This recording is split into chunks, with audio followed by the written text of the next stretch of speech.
to another episode of the Essay Voice podcast. My name is Leighton. Today I am joined by one of our new hosts, Amanda. Amanda, thanks for joining me. Thanks for having me. Awesome, right on. And today our guest of honor is Liz Conrad. She is a student success facilitator within St. Lawrence College. Welcome, Liz. Thank you so much. I appreciate you guys having us on. I know the other SSFs have really enjoyed it. Both Sarah, Tanya, and Jackie said they really enjoyed doing the episode. So I'm looking forward to it. Yes, awesome. This will be our wrap up for the SSF podcast for our summer edition. We've had a lot of fun. I've enjoyed kind of spending time with you guys, getting to know you, as well as asking some prudent questions that all students should know. So thanks again for making yourself available. Absolutely. I love doing this. This is cool. That's great. Awesome. Anyway, let's get into it. Amanda, fire away. All right. So what are some things that students should do in August to get prepared for the fall semester? Because I know that's starting to come That's up. right. That's right now. I know. We're already into August. It's crazy how quickly it's gone. So lots of different things that students can do. I would say the number one thing for students to do is to stay on top of their email. Right, there's so much information coming out. I know sometimes students get bombarded with email, but that really is one of the main ways that we're trying to stay in contact with students. So taking a look at your SLC email, getting familiar with how that works. For example, Jeremy sent an email out earlier this week about all of the orientation events, right, with all the links, all the information that's all in there. So that's a big one. Keeping an eye out for their schedules that are coming out, sort of mid to late August, even those may change. We are still doing schedules, even though the majority of our students will be online. Students who apply for OSAP, making sure that you're staying on top of your OSAP application, that you filed all of the paperwork, the signature forms, all that stuff, getting a sense of where you're at. Starting to think about budgeting. Right? If you're paying rent, food, all of that, getting a sense of how much you have between September and December, because you'll get 60% of your OSAP in first semester and then 40. So starting to think about where you're going to spend money, where you're not. Starting to think about how you're going to spend your time, right? I worry a little bit that students are thinking, okay, it's going to be online, so I'll be able to fit all this stuff in, right? So really thinking about treating school as a full-time job and not thinking about, okay, I'm going to add in 3 or 4 extra shifts of work or anything like that. Really start to think about, you know, doing school from 9 to 5 or whatever that works. And really start to think about how are you going to spend that time, setting up a good study space.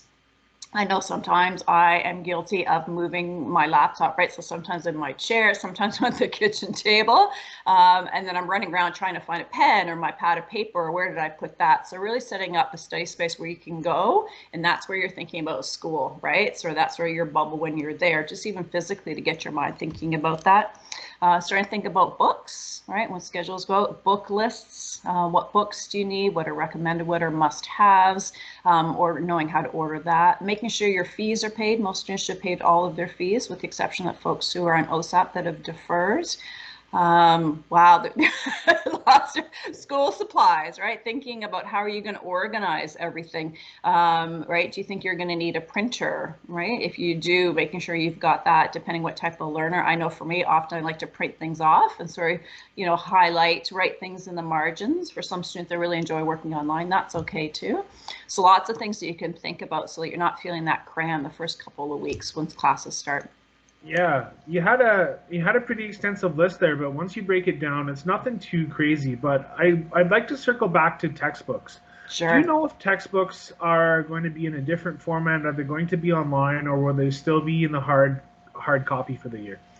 I'm not sure. I think it'll depend on the course, Leighton. I know a number of faculty were trying to find open resources for students, so online. Some are still probably going to put course packs together, and some, just because of the program, are going to have to use hard copy textbooks.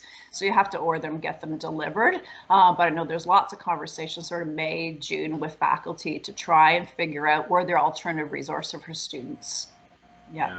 Open resources.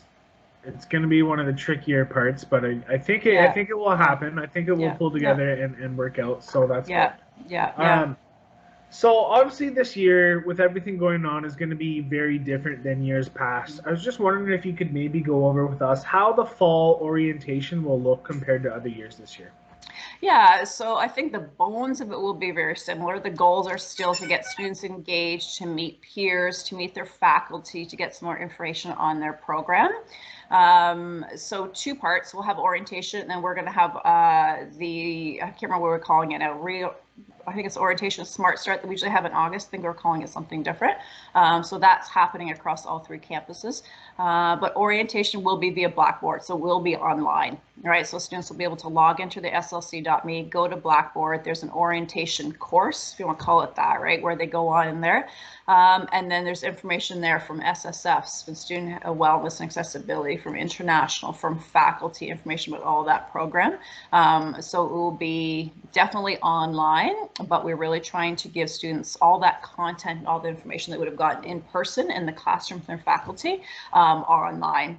So it still will happen. The format will be just alternative, will be online. Yeah, just the online delivery. Yeah, that makes sense. Yeah, and I would say to students, it's still important, right? Maybe not be face to face, but we'll be using Teams as well. So there may be some faculty who are holding open team sessions. So a really great way, put a name to the face, right? And really have that interaction, beginning to meet peers, right? It's going to be a little more challenging to meet peers in your class if you don't know them. So using that opportunity, that's a sort of safe opportunity, a smaller group, to be able to sort of take a look at what's going on, hear some of the information from faculty, get that key content, and just begin to recognize names of the people who are logged in, right, as you get into classes with them. So you can begin to build those relationships. Those are some small steps that students can really take just to start to familiarize themselves, where it's not course content. It's not a faculty teaching their course content, right? But it's that really interesting, engaging stuff about what's happening with the college and what to expect. So that may ease some of those sort of nerves that students might have. So I'd really encourage students to participate, even though it is online and not in person. And I know that Jeremy's group's doing a really great job in putting up lots of great things on the Your SLC app. So if students don't have access to that or haven't downloaded, I would suggest they do that, because we're trying really hard to keep lots of things going with the students. I know you guys are doing the same, to keep students engaged and get them to meet other students and still feel like they're part of the college. Yeah, that's the biggest thing that we as a student organization have kind of had to combat this summer, is offering a quality student experience, but still in a socially distanced, safe way online like this. So one of the toughest things I know that's going to be hard for all students, but especially new students this fall, Liz, is how are we going to meet new people? How are we going to make new friends? How are we going to get that real college experience and really feel like we are here, even though we won't be? So do you have any kind of tips about how we can connect with people, connect with our peers? I would say taking advantage of Jeremy's Your SLC app. He's been, even throughout the summer for our summer students, we had lots of games, right? There's Tuesday trivia, right? Even faculty were playing that. So I remember being on meetings and faculty joking with each other about their scores, right? So as you get to know names and you're seeing people, it gives you a point of connection, a point of conversation, right? So taking advantage of any of those fun ways, for sure. Faculty will be using Microsoft Teams. So even making up smaller teams per classes, like a study group, right? Finding a few students throwing out there who want to meet at a certain time every week to study. So as you said earlier, starting with the big stuff, but the smaller steps, little things that you could do. Introducing yourself, right? Part of it may be just students setting a goal that for every class, I will speak up, right? I'll put up my hand, I'll ask a question, or I'll put up my hand, or I'll put something in the chat. So small things that students can do just to get themselves, and once they're comfortable doing that, taking advantage of all the other great opportunities. All services are going to be online, so that's part of it too. If you have a question, reaching out. Right, if it's your student success facilitator, something you need to know with the SA, if it's a faculty member, whatever it is. So taking advantage of sort of those sometimes easier, less intrusive ways to get involved will, I think, help with students' confidence, right, and being able to engage, right? That first time you open up Teams, right? The first time you open up Teams, you're not sure if your camera's on, right, or if your microphone's on, and do you want to say anything or not say anything? So taking advantage of those small times, right, where you feel they're a little bit less risky. And then setting your goals again, like maybe it's just you're going to participate in the first week once in every class, right? The second week, you're going to try and set up a study, right? So little things that you can do. Everyone's going to be in the same boat. That's part of it. So breaking that ice and taking that leadership and asking to, people want to meet offline. If you're setting up groups, there'll be group work still, right? So that's another way to really enmesh yourself. So you're not dealing with an entire class of 35, but maybe you're only in a smaller group of 4 or 5, right? So taking opportunities to build those relationships. I think it's really just finding a point of commonality, right? Just finding something that's common with other students that you're dealing with, that you're meeting, and taking advantage of that. Yeah, for sure. Amanda, are you worried at all about connecting with your classmates, or do you think you have a solid plan, or are you just type the person who's not too worried about it? I think it'll be interesting because everyone's kind of in the same boat with the online and it being a new experience. So I think that makes it a little easier that we're all on the same playing field with this. So, but don't be afraid to put yourself out there if you're thinking, oh, like, what if the question I ask in class is stupid and everyone's going to laugh at me? Most likely 5 other people have the same question, but they don't want to ask it. Mm-hmm. So just don't be afraid to put yourself out there. So you mentioned a bunch of services that students will be able to learn about through the orientation. How will they be able to access those services with most stuff being online now?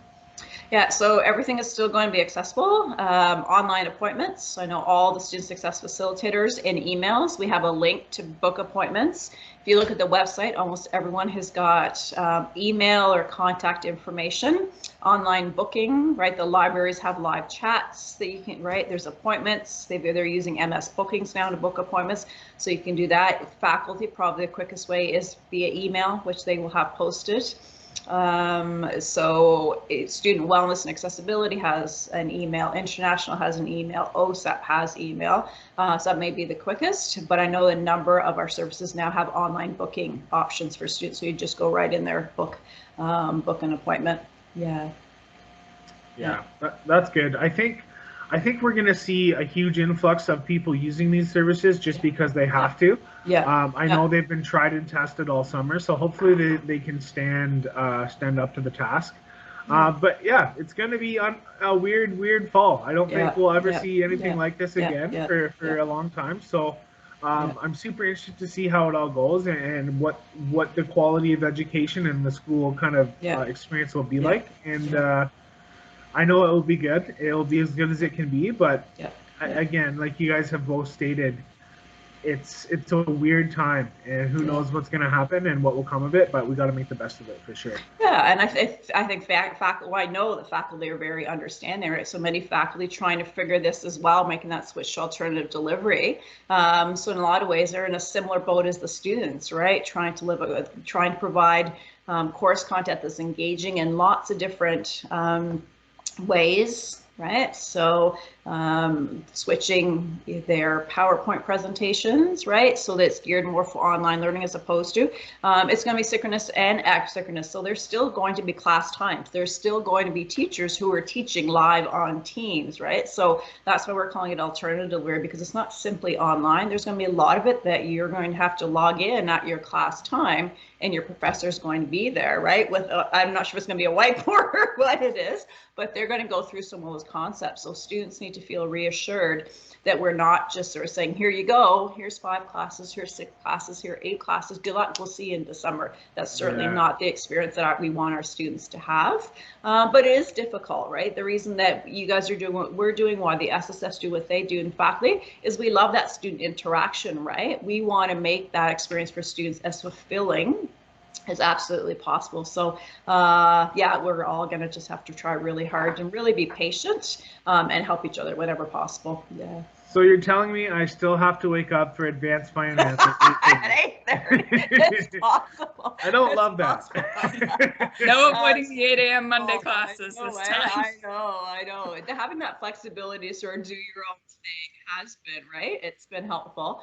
But part of it is just sticking to that schedule. So I was saying about students earlier, right? Just if you're not working during days, doing school from like 9 until 3, not whatever it is, and certainly you're not going to have, right, your 8:30 is not going to run to 11:30 the way it did before, but it may run 8:30 to 9:30, right? So think of sort of that hybrid model where you're doing some of it offline and some in class, right?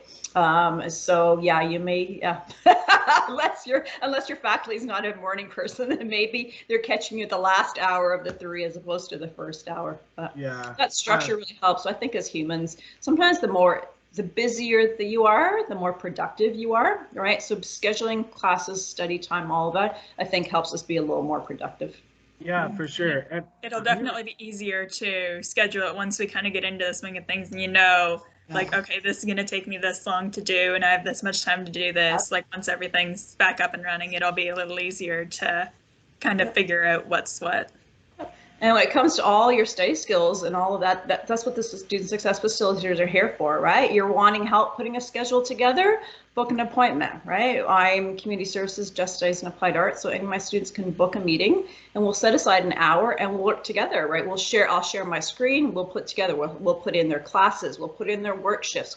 When's the ideal study time for them, right? And we will build a weekly schedule for them. And same thing with course outlines, right? If you're having some challenges reading those course outlines and actually scheduling those due dates, we can do that for you. If you're having some challenges with online learning or trouble reading a textbook or writing notes, right? We can go through all of that, right? So there's 6 of us on the Kingston campus, 2 in Brockville, 2 in Cornwall. So send an email, book an online appointment with us. We'll sit down, we'll go through all of that with you, right? Sometimes just having a few steps, someone showing you how to do that right off the bat is just enough for students to sort of take off and do it on their own. Yeah. So helpful. So Liz, I'm going to go a little off script here. So with everything being online and all the classes still being the same, might you have any tips for students to just avoid technological burnout? Like, let's say we're going to be online on the computer for 5-6 hours a day now. Do you have any tips? I know you've talked to me about like the Pomodoro technique and that kind of stuff in the past. What kind of stuff do you guys have for students in that area?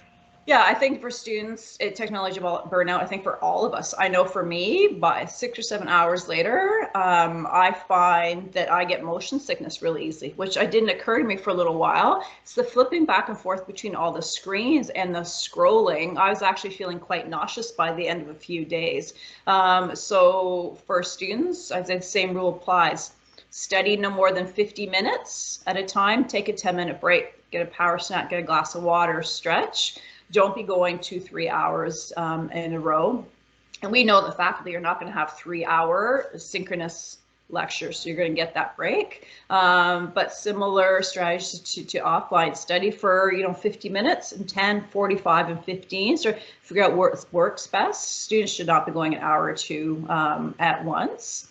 And the other thing that I would say is try not to learn a ton of technology that you may not need, right? We know that students will need SLC email, so knowing Blackboard, so that's another thing that students can do is log into your Blackboard, take a look at your courses, how are they set up? There's a shell that's similar, but each teacher sort of has their own style in which they set up those courses. So SLC.me, Blackboard, email, and Microsoft Teams, I say were the top 4 things. But don't put any added stress on yourself by trying to learn all these other software programs or anything that you may not need. And then just take those breaks. And then when you're shutting down, really shut down. Right. So if you're studying, put away the phone, turn it off for that 50 minutes and just get it out of you, right? Instead of, I'm guilty of that too. I'll be working and my phone's beside me, right? And sort of scrolling through whatever comes up. So when you're shutting down, really minimize the amount of tech that you're actually on. Yeah, those are all great tips, and thank you for sharing that. No Amanda, do you want to fire away? Sure. So with budgeting and everything that's going to be different, what are some of your tips for how to budget for everything that's going to be different this year? Yeah, so similar your schedule, right? You're putting in all the must-dos for your schedule. Same thing for your budget. Some students like to do it by hand. Just go, Microsoft Word has templates, budgets that you can put in there. So take a look at all those costs that are fixed costs. right? What's your rent? What are you spending for groceries? What's your cell phone bill? Do you have a car? So taking a look at what do you have? What's your OSAP amount? And if you're working or receiving other support, what's that total number that you have from? And then take out all of those fixed expenses, and then take a look and see what you have left over. For some students, they like to sort of set an amount. This is what I have for the week. This is what I have for the month. And this is what I have for this semester and then the year. But really starting with all those fixed costs that you know, so that you can work backwards from there, right? For students who are on OSAP, they know that they're going to get that 60%. They know exactly what they're going to have. Right, so a lot of our students are working, so you can average how many shifts you think you're going to do a week. So really starting up that budget plan, right? You should have a study schedule, you should have a budget set up, all of that right from the get-go to try and avoid that stress. There's nothing worse than trying to concentrate on schoolwork when you're not sure where you're going to get that money, right, to buy your groceries or pay for gas that week, for sure. Yeah, it's just an unadded stress you don't need for sure. Yeah. And we have emergency resource. So if a student really finds himself in a tough situation, then to reach out either to their OSAP advisor or to their SSF, and we can sit down and see if there's anything else that we can do. And we can also help them work on a budget, right? So walk through, collect all that information with them and put together a tentative budget, and then they can adjust that as they go. Yeah, are there people in the school who are available to help with budgeting? Would it be your group of coworkers, or is there a dedicated team to that? There isn't a dedicated team, but I know Enactus has their financial group that they've come out and do anything. Certainly your OSAP advisor could have those initial conversations with you. But if you want to really sit down and with a budget, then we can, I've done that with students where we pull up, you don't have a conversation with them, pull up something on Microsoft Word or an Excel template that's already got all the information preloaded, and then we just put in the information, it calculates it all. So we can certainly do that if the student's feeling like they're not able to do that. Yeah, for sure. That's awesome. So let me paint you a picture. It's September 8th, the sun is shining.